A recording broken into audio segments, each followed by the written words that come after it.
It began with a scream that tore through the mountain fog like a wound. Just before dawn, the forest exhaled a long, trembling sound. Not human yet, full of human terror. The villagers froze in their cabins, even the dogs went silent. When the mist cleared, only one thing remained on the timber path.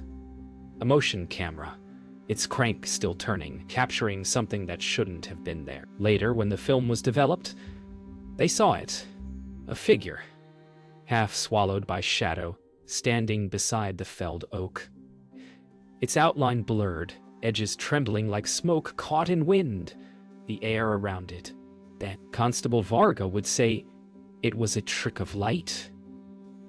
Father Marco whispered it was punishment, but Ivana knew what she had seen when she held the photo to the lantern's flame. The shadow's eyes, reflecting light though it had no face. And deep in the woods, something still moved, waiting for the next sound of fear to follow. By morning, the forest had swallowed the path. Varga and Ivana searched until their boots filled with mud, yet found only claw marks in the bark and broken chains near the logging site. The air smelled of iron. Marco insisted they stop, that the woods were speaking again. But Varga pressed on, dragging logic through superstition. He didn't notice the way his breath came back to him, delayed, like an echo out of sync with his own chest. When Ivana whispered his name, the sound returned twice. That night, Father Marco dreamed of a faceless man standing at the altar. When he awoke, the candles had burned to their bases, and the church door stood ajar. On the wall behind the cross, soot had drawn the same shape from the photograph. Tall, thin, and bent where the light met shadow. He tried to scrub it away, but the mark remained, black as breath on glass. Stefan's axe was found the next evening, buried halfway into a frozen stump. His tracks stopped 5 paces later. The constable counted them aloud. 1, 2, 3, 4, 5, and then nothing. No drag marks, no signs of struggle, just the empty hush of pine needles shifting in wind. Ivana lifted her camera once more, though her hands trembled so badly the frame blurred. But when the photo developed, the shadow was closer this time. By the 5th night, no one slept. Varga locked the chapel doors while Ivana developed photo after photo by candlelight. Each frame grew darker, as though the shadow was closing in on the lens itself. Outside, the wind began to scream again, higher and longer than before. Not quite human, but near enough to make the heart believe. And when the final photograph dried, Ivana saw something she could not explain. Her own reflection, standing beside the shadow, though she'd been alone in the room. The search began at sunrise, though the sun never quite broke through. The mist clung to the valley like a fever, swallowing sound and color alike. Varga led the search party, boots sinking into black water, eyes fixed on the trees that never seemed to end. They found Stefan's axe first, rusted red overnight, then a torn scrap of flannel snagged on a low branch. He wouldn't go far without his men, Varga muttered. But every voice that called Stefan's name came back thinner, quieter, as if the forest were answering for him. By dusk, only 2 of the searchers returned. The others' torches were seen flickering deep between the pines, then winking out one by one, as though swallowed whole. When Ivana found the camp abandoned, she gathered what little remained. 3 journals, an overturned pot, and a pocket watch stopped at 2:37. The tents hung open, the ropes cut cleanly. She snapped photographs quickly, heart hammering as her flash lit faces that weren't there. The camera whirred, then jammed. In that instant, she felt a movement, not seen, but pressed, like a thought forced into her mind. Later, when she showed the prints to Father Marco, he refused to look. "You have taken from the wrong world," he said. "That is not your light anymore." Father Marco began preaching to empty pews. The villagers no longer came. Their doors stayed barred even by day. He spoke to the echo, to the walls, to the faint footsteps he swore he heard pacing behind him during prayer. In his journal, he wrote that the forest had taken a name, that it whispered it in the wind. Horvath. But the more he said the name aloud, the less human it sounded. Each time, the chapel seemed to darken, as if the air itself recoiled from the word. That night, Varga found a footprint near the ravine. Too large for any man, too heavy for any animal. He followed it down the slope until the fog grew thick enough to swallow his lantern's glow. Then he saw it, the remains of a boot lodged in the mud, still laced but with no leg attached. His breath came in short bursts as something cracked in the distance. A branch or rib. He called out, voice low, controlled, almost pleading. No answer. Only the slow sound of breathing, not his own, exhaling from the dark. By week's end, the missing men were no longer spoken of. The villagers burned incense by the windows and hung crosses upside down. Old superstition against something older still. Ivana tried to send word to the nearest town, but no rider returned. When she developed her last photograph, the emulsion warped into spirals, as if the image resisted being seen. She laid the print on the table beside her lantern, staring until her reflection vanished from the glass. Only then did she realize the shadow in the picture was not alone. Something behind it was watching, from deeper still. The first entry appeared 3 days after the last disappearance. The ink bled across the paper, shaky but deliberate. Father Marco wrote that he had seen Stefan in the churchyard at dawn, not walking, not breathing, only standing. He described the body's stillness as too patient to be death. Each night, the priest's writing grew more frantic, words crossing one another, until the pages looked like tangled roots. By the 10th entry, he stopped using names. Only shapes, whispers, and one repeated line filled the margins. It waits for those who speak of it. When Ivana found the journal, the final page was still wet, though he'd vanished hours before. Constable Varga read the journal by lantern light, each word bending his disbelief toward fear. He traced the inked phrases with a gloved hand, frowning at the repetition. It hears the light. It sees the sound. The logic unraveled but felt deliberate, almost coded. As he read, the wind outside grew louder, shaking the shutters in uneven rhythm. Then came 3 sharp knocks on the door, too measured to be random. When Varga opened it, no one stood there. Only the smell of wet pine drifted in, and something black pooled across the threshold like spilled oil before vanishing into the floorboards. Ivana read the entries aloud, her voice shaking as she translated the final passages. Marco's words shifted between prayer and warning, as if he no longer knew whom he was addressing. Light feeds it, one sentence said. Sound shapes it. She lowered the page, suddenly aware that her own breathing echoed too loudly in the empty room. For a heartbeat, she felt something warm pass near her ear, a whisper without words, like the rush of wings. When she looked down again, the ink on the page was still moving, as though rewriting itself beneath her fingertips. The following evening, the villagers heard bells ringing though the ropes had been cut. Varga rushed to the chapel and found every candle lit, hundreds of flames burning without hands to strike them. The altar cloth was folded neatly, the Bible closed, and on the lectern lay Father Marco's rosary. His cassock, drenched with dew, hung on the back of a pew. No footprints marked the floor. Only one thing remained. The open journal, its final page blank, except for the imprint of a hand pressed in soot. Ivana stayed up until dawn, reading the journal again, hoping to find a pattern. But the more she read, the more she felt the words reading her. The letters blurred into faces, the ink bleeding into shapes that moved when she looked away. When the first light of morning touched her window, the shadow returned. Tall, still, familiar. This time it didn't stand in the forest. It stood behind her, reflected perfectly in the window pane.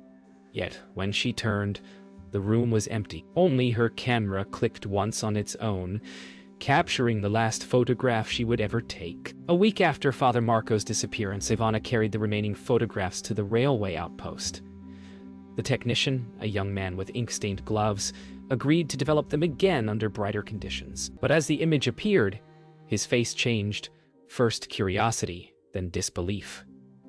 The shadows didn't behave like shadows.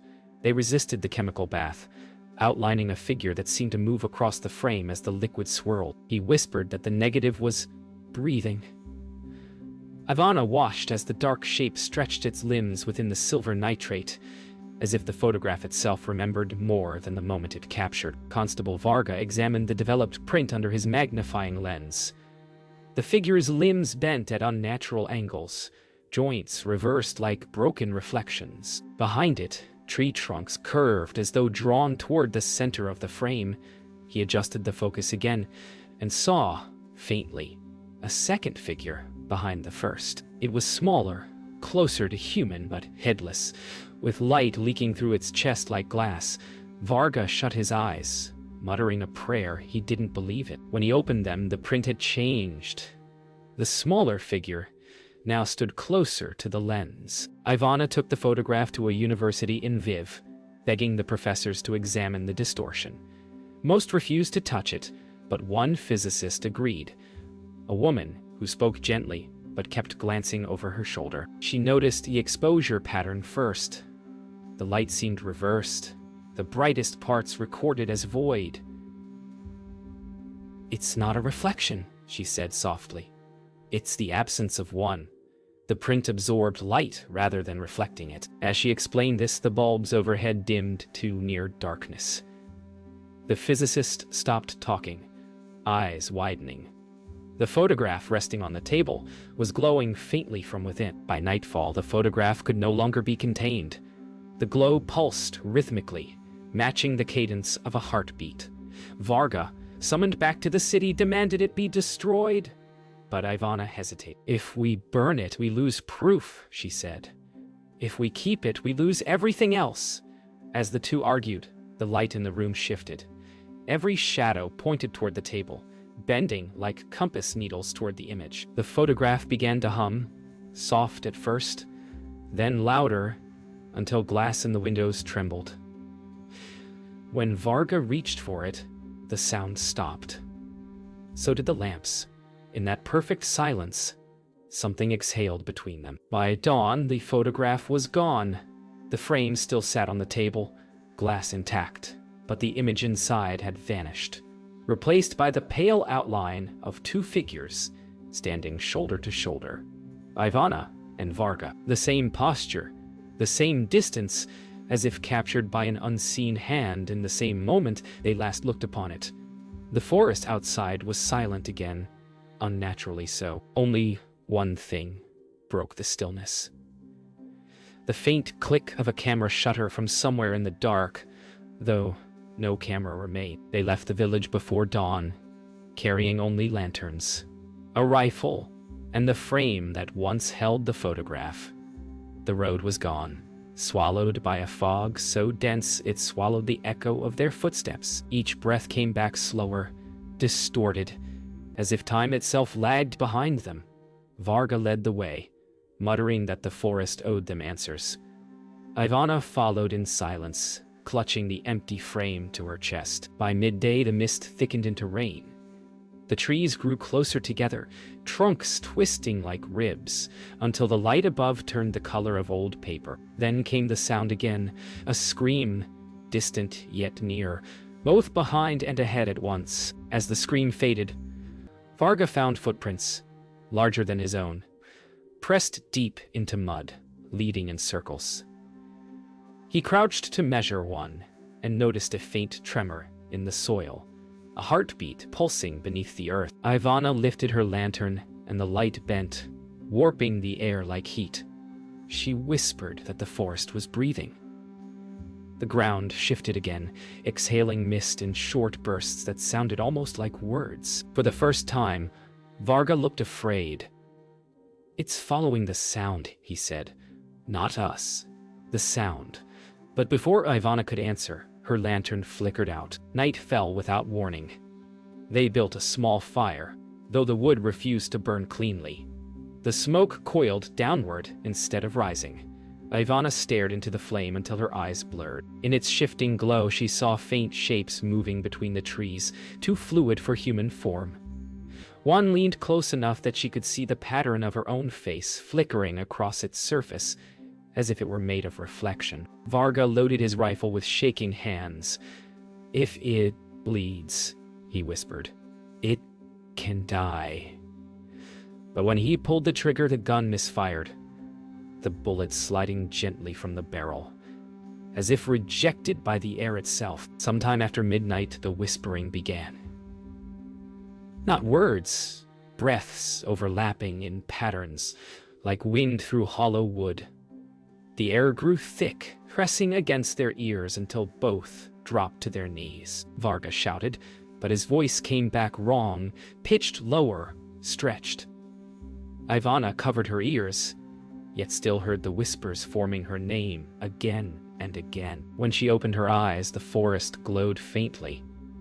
Every trunk, every branch traced in dull silver. And there among them the shadow stood, its shape no longer blurred, but perfect, human, and smiling. At dawn, the villagers saw light in the forest.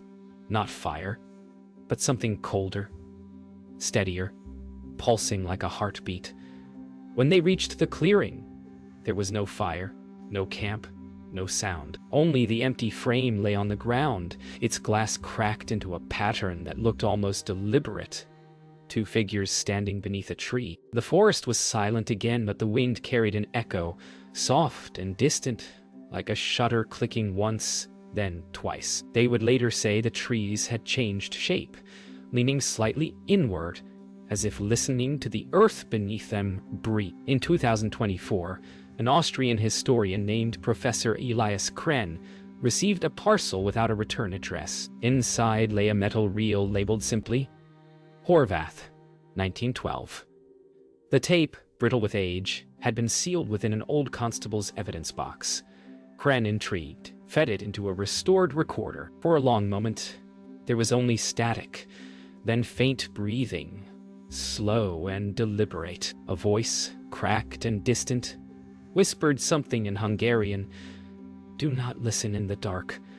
The professor froze, his hand hovering over the switch. The sound came again, softer this time, accompanied by the faint click of a camera shutter from somewhere beyond the recording. The university summoned an audio expert, Nadia Petrescu, to digitize the tape. As she adjusted the frequency filters, strange waveforms appeared, pulses that repeated like heartbeats. "It's biological," she murmured. But when she slowed the playback, the waveforms formed a pattern resembling speech. Layer by layer, voices emerged. Male, female, overlapping. One of them said Ivana's name. Another whispered the word, frame. The air in the lab grew heavy. Nadia turned to the professor, her eyes wide. "This isn't just a recording," she said. "It's responding." They enhanced the sound again, amplifying the faintest background tone. What emerged was not a scream, but something close. The same layered frequency recorded in 1912 motion footage. When aligned, both sound and film synchronized perfectly, revealing movement that matched no known rhythm. The figure on the frame, the same shadow, began to stutter, stepping forward frame by frame as if animated by the pulse of its own echo. "It's moving now," Nadia whispered. Krenn leaned closer, transfixed. The image flickered once, twice, and the shadow's head turned toward the camera. The footage ended abruptly, but the tape continued. Faint wind, then footsteps pacing behind the microphone. Krenn checked the recorder's casing. It wasn't playing. It was recording. The machine spun on its own, the reels turning backward. Nadia backed away as her voice emerged from the speaker, echoing from seconds earlier, repeating words she had never said. "Light remembers." The fluorescent lights above them flickered, pulsing in sync with the spinning reels. For a moment, the entire room became a metronome of breath and static. When authorities arrived the next morning, the lab was silent.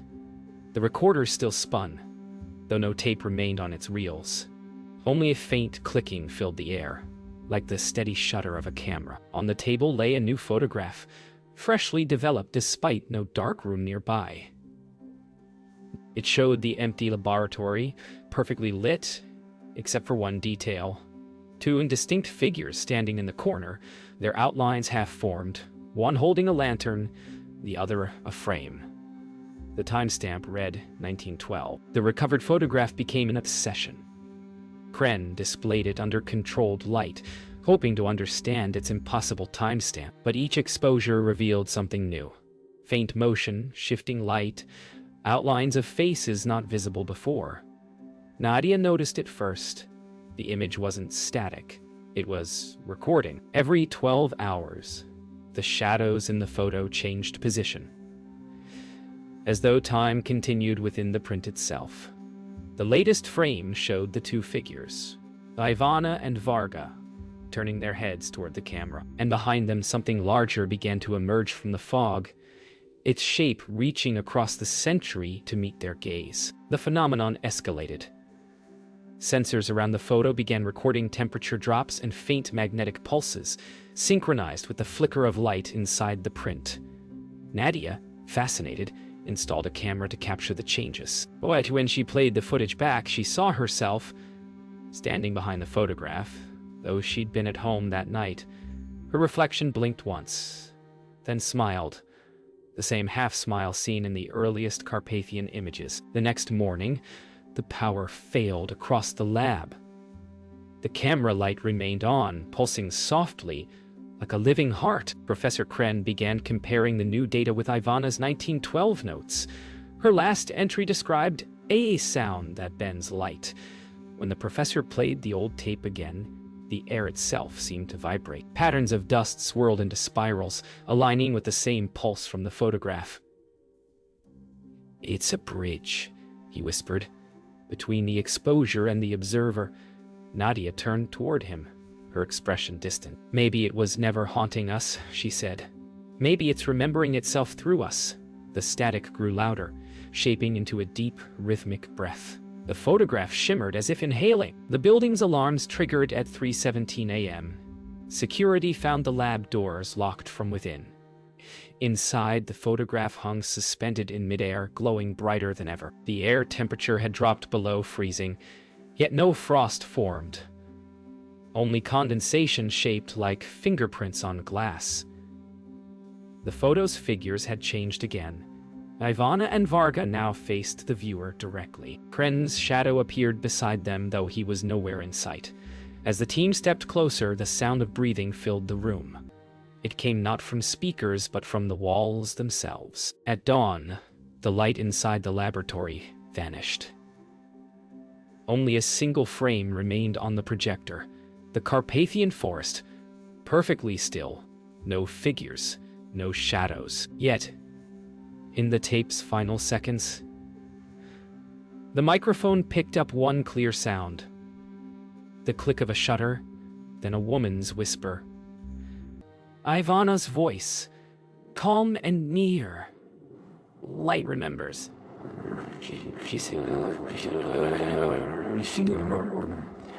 And now it sees.